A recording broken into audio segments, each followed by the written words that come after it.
Where we just left off was at looking at an example of finding a linear regression equation and then making some interpretations about values of the slope and then making some predictions. What we're going to talk about today in this next section is how do we know if that model that we just created is a very good or very useful model. And so we're going to look at two different measurements in this section. One is called correlation, and that's the one we're going to focus on in this video.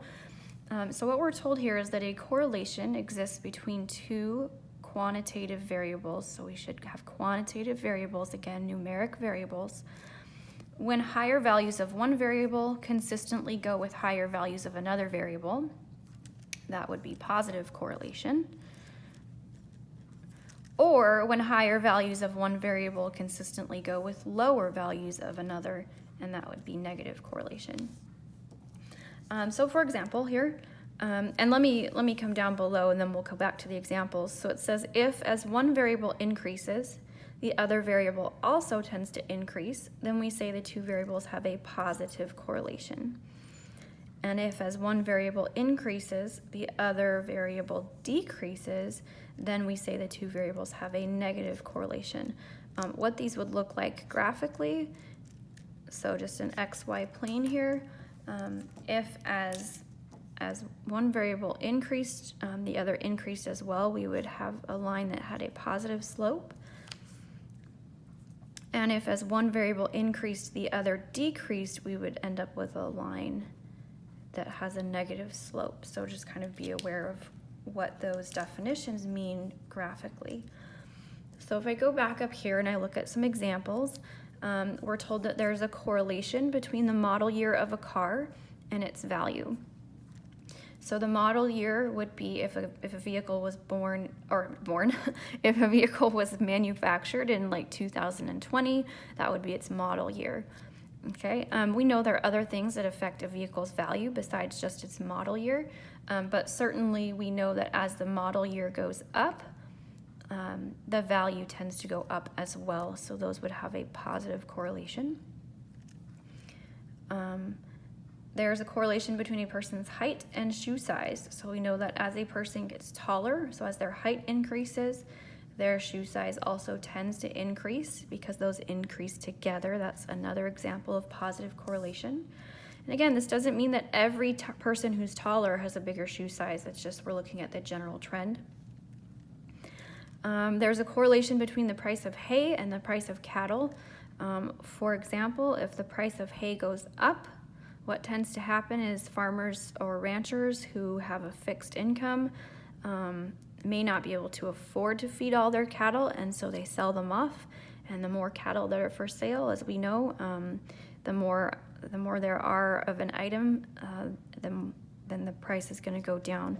So as the price of hay goes up, more and more ranchers sell their cattle, and the price of cattle goes down. Those would be negatively associated. The correlation between the outdoor temperature and the sales of flip-flops. We know as it tends to get warmer, so the temperature increases, the sale of flip-flops increases also. Those have a positive correlation. And then the correlation between the amount of exercise and a person's cholesterol level. So if you've been to your doctor and had your cholesterol checked, a lot of times they will tell you that one way to lower your cholesterol level is to increase your exercise. So as we increase more in exercise, the cholesterol level can be expected to decrease. So those are negatively correlated. So those are just a few examples to get us thinking about correlation. So one thing we have to be careful in statistics about is that just because two variables are correlated does not mean that one causes the other. So a few silly examples here. This example says, as ice cream sales increase, so do the number of shark attacks, and that is true. You can look at those two variables and plot them, and they do actually increase together nicely. So does that mean that ice cream sales causes shark attacks? We know the answer to that is no. Is there an underlying variable that might cause these two to be related? And that we know is yes, which is summertime and heat, right? So as it gets warmer and it's summertime, People tend to buy more ice cream. They also tend to be more active at the beach and in the water, and so the number of shark attacks increases. Another silly example, as the number of firemen sent to a fire increases, so does the total amount of property damage in dollars. And so if we weren't careful here, we could end up deciding that those firemen are actually causing the property damage, and we know, again, that is not the case. So why is it that as the number of firemen at a fire increases, so does the total amount of property damage? Well, the underlying variable there is the size of the fire, right? So if we have a larger fire, they're going to send more firemen, and there would also be more property damage. Okay, so I included just a kind of a silly example here.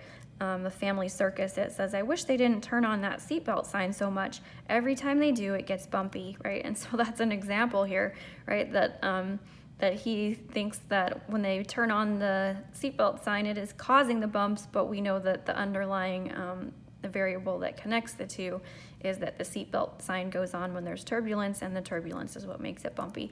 So just some reminders that it seems pretty clear in these examples that correlation does not mean one causes the other, but that actually tends to get inferred too frequently in statistics. So we want to make sure we don't do that.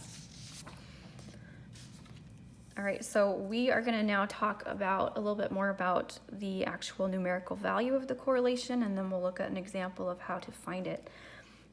So we're told that correlation is used to tell us the strength and the direction meaning positively or negatively correlated, of the linear relationship between our two quantitative variables.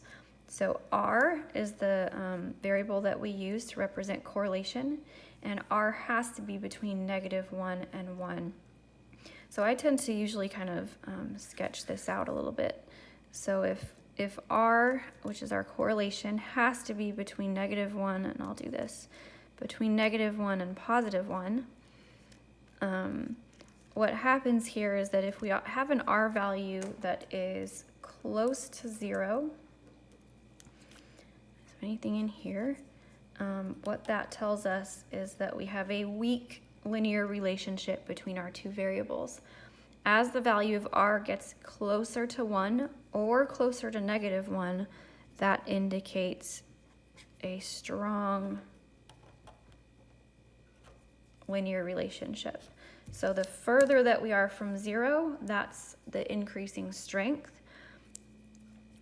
The sign on the correlation, whether it's positive up here or negative down here, would be an indicator of whether the variables were positively or negatively correlated.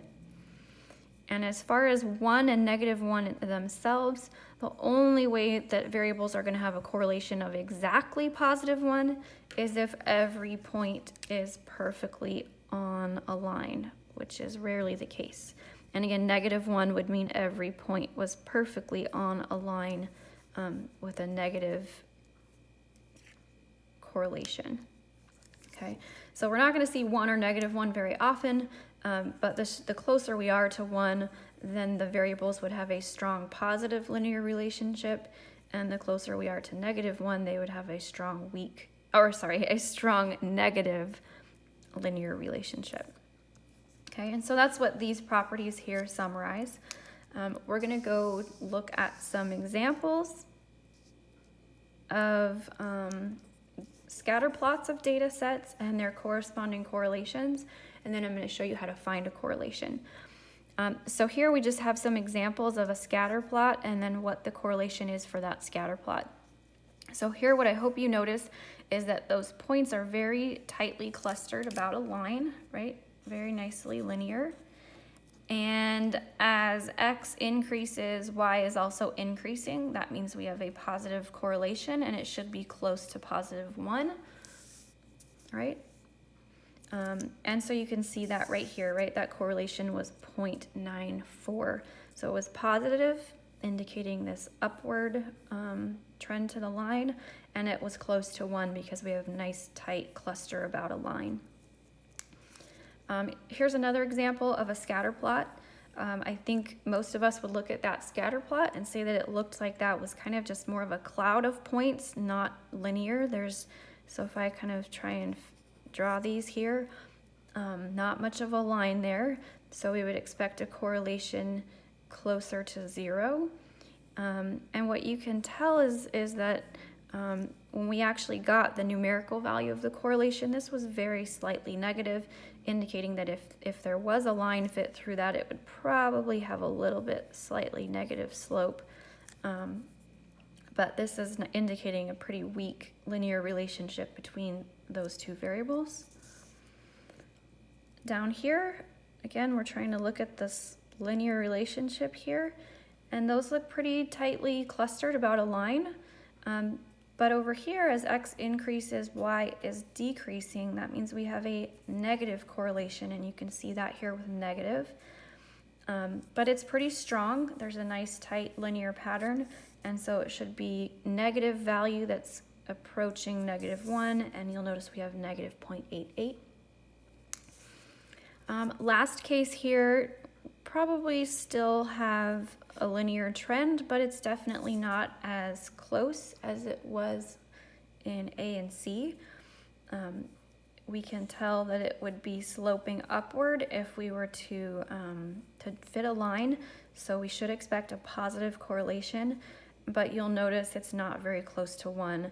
It's kind of middle of the road there between 0 and 1, not very weak, not very strong for part D.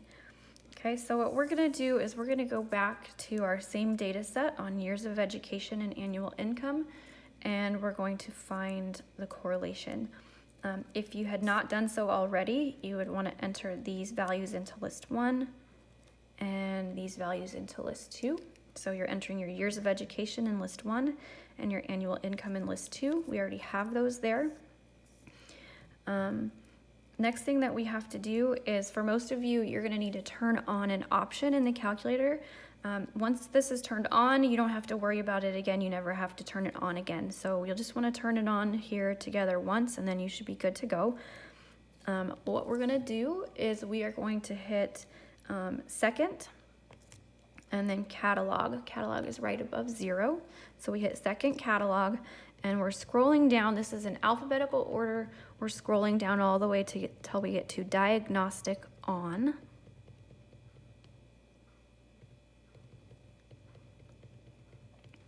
So there's a diagnostic off and a diagnostic on. We want to make sure we hit enter on diagnostic on and hit enter one more time, and it will say done.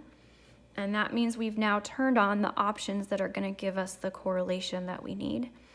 And where we're going to get this correlation is the same place we got the regression equation itself. So that was back under stat.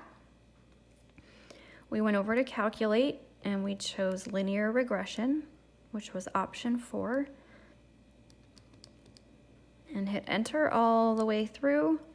And you'll notice that you get your slope, your vertical intercept, and then you get something called R squared and R. R squared is the coefficient of determination that we're going to look at next. R is the correlation that we're looking at right now. So we got an R value for our correlation of 0.9740 if I round to 4 decimal places. And so if we're asked here, that was the find part, right? Our directions said to find and interpret that correlation. So we found it. Our interpretation, if we come up here, 0.9740 is way up here, right? So this is a very strong positive linear relationship. So our interpretation is that there is a very strong positive linear relationship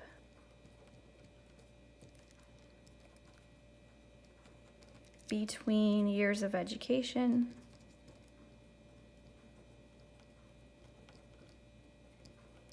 and annual income. Okay, so that would be how you find the correlation and how you interpret it.